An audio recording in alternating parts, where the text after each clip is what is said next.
Hey, this is Andy Wood from Down From Up, and I bet you can't play this.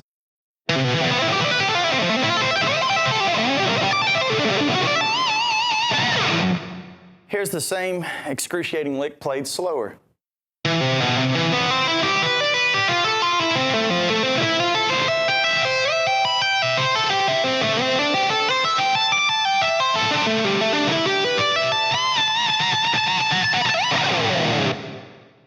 This lick is all tapped, as we can all see. I'm using both fingers again because they're good fingers.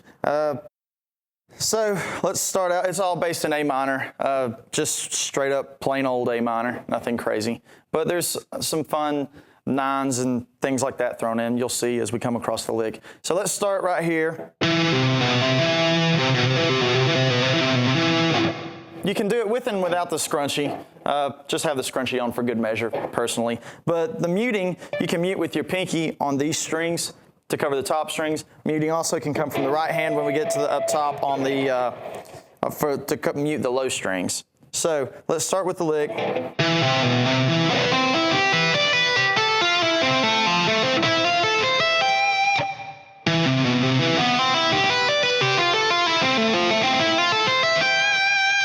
It's nice ending on that G note, sounds really cool.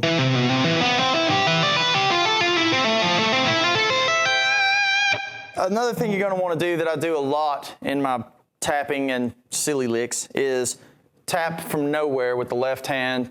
Greg Howe, Guthrie Govan, lots of guys have beat me to the punch on this, but I like the way it sounds, so I use it anyway. That's simply going, so.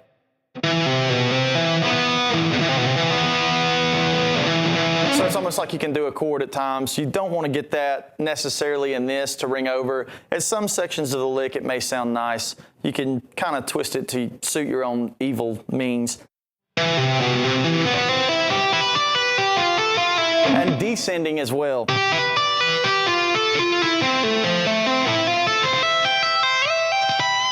So now here's that 9 that I was talking about. So now we're working out of this little box pattern, and this is where I'd probably switch to using my ring finger, making the jumps across the strings a little bit easier. Skipping the D. And then we're going to move up again and another position shift. We're going to slide up with the first finger. The lick sounds really slippery and out of time, and that's what makes it fun. So now we've slid up to C, A. So you got A, C, you got C, C, D, G, and then A, C, F. Actually, let me correct that. That's an E. So the frets are lining up to where you're playing the 20th fret, and then on the G string, you're sliding back a fret to the 9th, 14th fret. That's all right hand. Now we're going to skip 2 strings for the big jump down at the end. So we're going all the way down to the low E. And we end on that A on the B string. So you'll see that the shape that we're doing on A, G, and E is also the same shape we slide down a set of strings and we do on E, D, and B.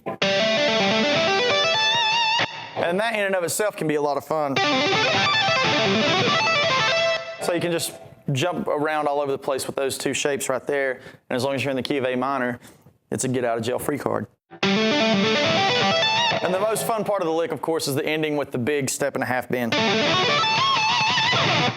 Also, of course, throughout the lick, because we're jumping around strings like madmen, you're going to want to palm mute as much as possible.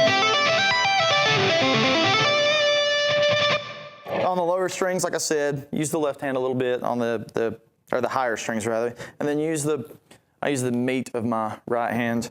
A little tip to get some nice volume and pop out of this is when you're hammering with your left hand, make sure it's nice and firm. You should just be able to touch the string, and you should be able to pull away with your pull-offs to make it nice and snappy and loud. personal preference, I'm a push away kind of guy with my right hand. So you can see with the right hand I'm pushing away. And that applies to both fingers. I always just push away. Eddie Van Halen pulls towards him. Whatever's more comfortable is going to be more than okay. It's just what you want to get is nice volume out of the tap. And you should be able to get it completely unplugged or on a clean channel, and it should still ring out plenty loud enough.